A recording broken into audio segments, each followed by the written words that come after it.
Hey, you crazy wrestling fans. WrestleMania 32 is this Sunday. Welcome to the WrestleMania 32 preview.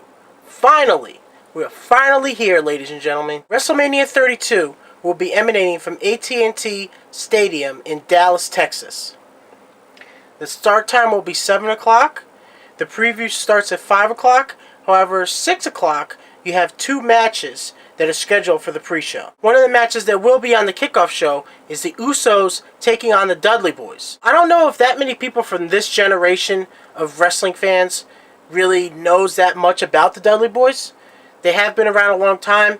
If people don't know that much of the history of wrestling, they may not know who they are or know how established they are. Nobody may really care too much about the Dudleys as much as people may have thought when they first came in. Their initial buzz was really good, but then it kind of fell flat. However, I do look forward to this match. I see the Usos picking up the victory.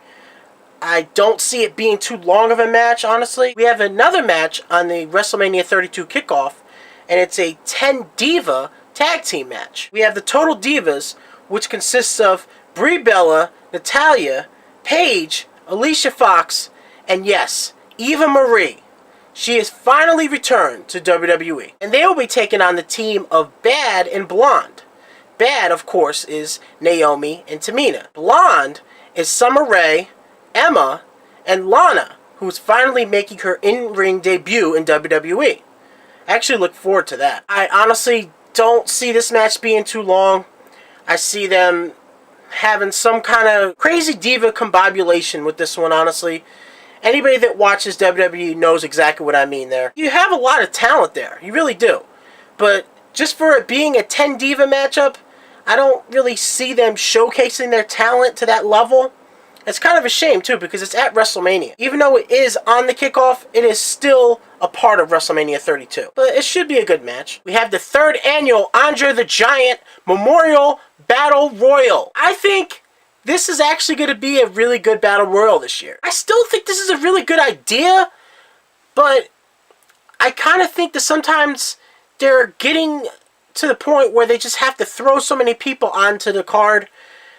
But I understand why they want to do that. You know what I mean? It's like you're damned if you do, damned if you don't kind of thing. You want to get as many people at WrestleMania as you possibly can. You know, these guys work all year. They bust their ass. They deserve to be at WrestleMania. However, you don't want to have so much filler. I do think it's a great honor to Andre the Giant. I would just like to see the winner actually go somewhere after attaining the victory. Back when they had the King of the Ring, that would boost somebody's career. That would make a guy. With this Battle Royal, it's like you just win, and that's basically it. I really hate to say that, but that's how it seems like it's going to be. It's kind of unfortunate, too, you know? We have the WWE Tag Team Championship match as the New Day defends their Tag Team Championships against the entire League of Nations. League of Nations, of course, is King Barrett, Rusev, Sheamus, and Alberto Del Rio. It's going to be a 4-on-3 match for the Tag Team Championships, as Kofi Kingston, Big E, and Xavier Woods will defend their Tag Team Championships against all four members of the League of Nations. On paper, this is a good match, but it doesn't really make that much sense as far as an actual sport of holding championships goes. If the League of Nations win the Tag Team Championships, who's going to be the Tag Team Champions? I don't see the logic in that, but I still do think it will be a good match to watch. This is going to be a hard-hitting match. I don't see the League of Nations picking up the victory. I see the New Day reigning supreme in this one. We have the United States Championship match as Kalisto defends his United States title against Ryback. I really don't know what to say about this match. This one kind of seems like they just threw these two guys together. It seems like they just needed to have Ryback in a match, and Kalisto didn't have an opponent, so they just threw this match together. If he picks up the victory against Kalisto and wins the United States title, and the crowd basically doesn't give a shit, then he's officially buried. I don't understand it. They left a lot of money on the table with this guy. They really did. They really could have made him be a top contender. But I do see Ryback picking up this victory and winning the United States title. We have the Intercontinental Championship ladder match as Kevin Owens defends his championship against Sami Zayn, Dolph Ziggler, Zack Ryder, Sin Cara, The Miz, and Stardust. Now, they had this match last year for the Intercontinental title with multiple opponents. I don't know if that's a tradition they're still going to keep running with WrestleMania. Honestly, I don't think that's a good idea. I think they should kind of keep things a little bit different for every WrestleMania, as opposed to constantly making traditions every year. You can have some things be traditional and have some things be annual with WrestleMania, but I don't think this should be one of those things. However, I do think this is going to be a really good match. It may be the opener just like last year at WrestleMania 31, where Daniel Bryan picked up the Intercontinental Championship. You have Zack Ryder, who's basically not even been on the main roster in so long. He's so on and off, and he comes in, he comes out. He's one of those competitors that they don't give a spot to. He had a spot a few years ago, and then they just buried him. Zack Ryder is a former United States champion. I think people forget that. If Ryder were to pick up the Intercontinental title in that ladder match, that would be a really, really big boost for him. It'd be a great WrestleMania moment for him as well. I don't really see that happening, though. If Kevin Owens does not retain his title, I see either Ziggler or The Miz picking up the victory. I do think Ziggler would deserve that victory. We have AJ Styles taking on Chris Jericho at WrestleMania 32. These guys have already fought a handful of times. I know that any wrestling fan that is used to this era of wrestling, that constantly sees the same exact matches on free TV a lot of the times also, are not going to really care about that. But any wrestling fan that grew up not having that, and, actually looking forward to big matches like this, does not really see this match as a big deal. I do think this is going to be a great match. However, they should have just waited. If they were going to book this match for WrestleMania 32, these guys should have never fought before. They should have held out until these guys could actually compete for the first time at WrestleMania 32. I do see AJ Styles picking up the victory. As far as pure wrestling, this match may steal the show. You have the Triple Threat Divas Championship match, as Charlotte defends her Divas Championship against both Sasha Banks and Becky Lynch. If you are a huge fan of women's wrestling, this is the match that you want to watch. I think this will probably steal the show as far as the women's division. This could definitely set the bar for women's wrestling, and it'll definitely boost all three of these women's careers, no matter what happens in the match. I honestly believe that.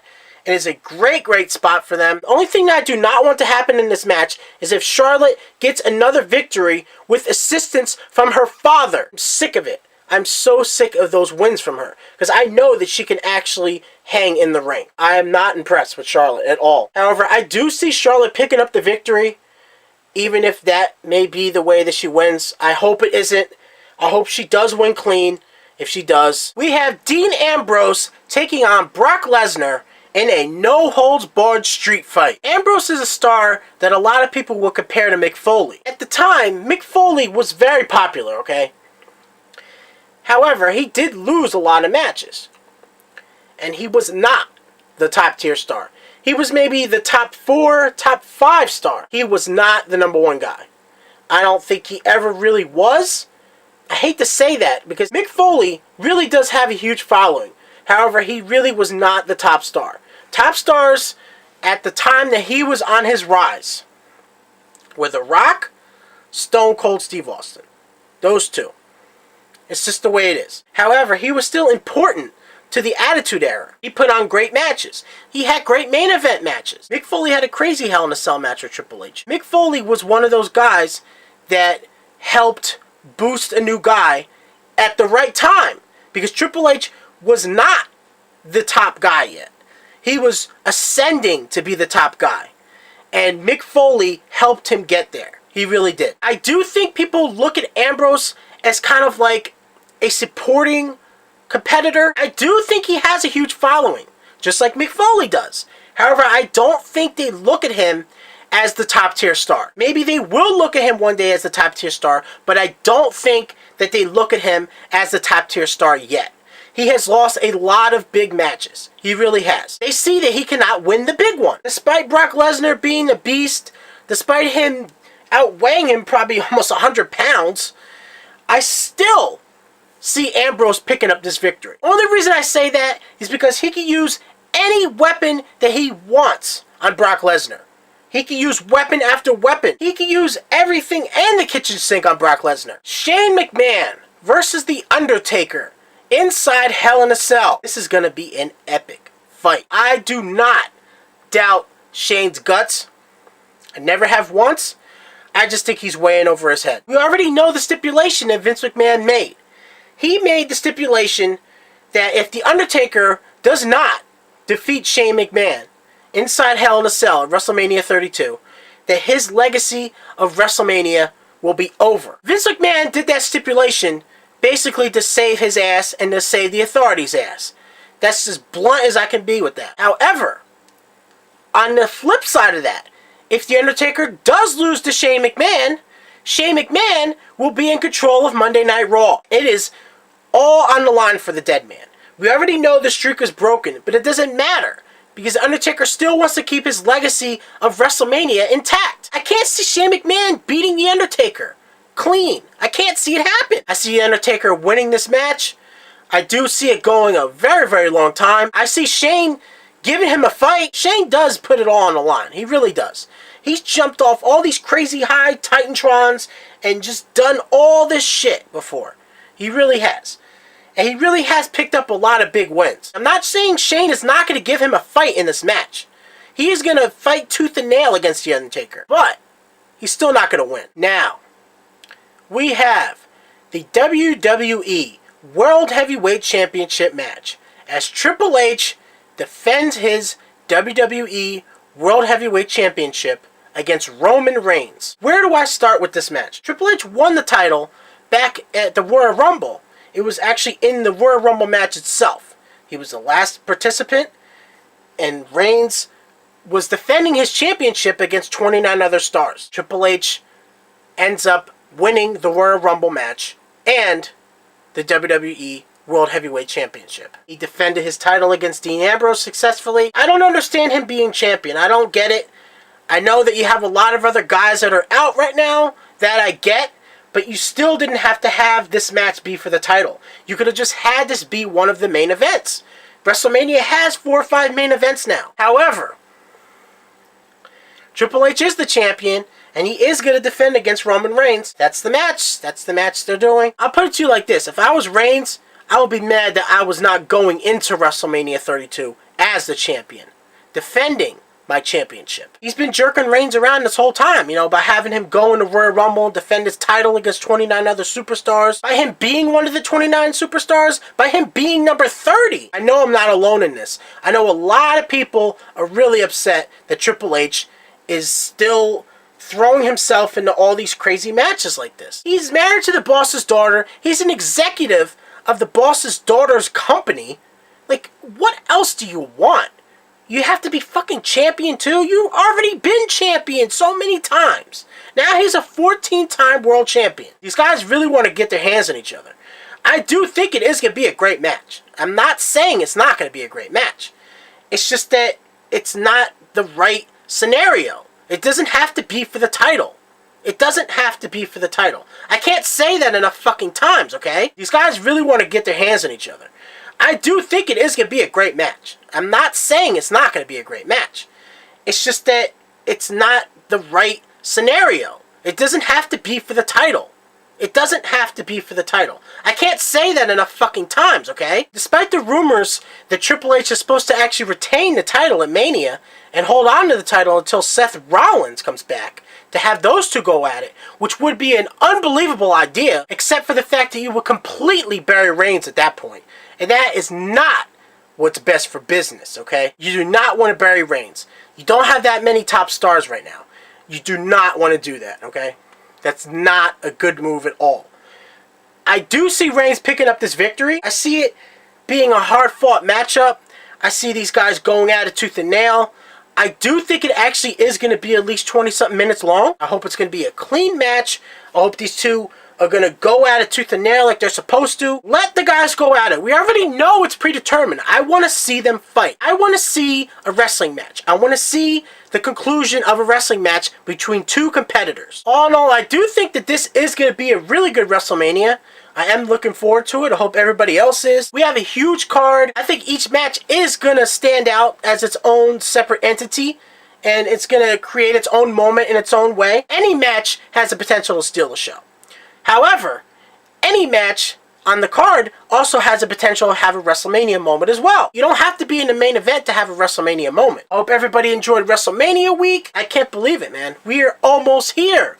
WrestleMania 32 is right around the corner. Leave comments down below about the match you're looking forward to the most. Definitely appreciate that. Enjoy WrestleMania 32. Enjoy The Undertaker coming out on top. Enjoy Reigns winning back his WWE World Heavyweight Championship. I am going to get the fuck out of here, and I will see you when I see you.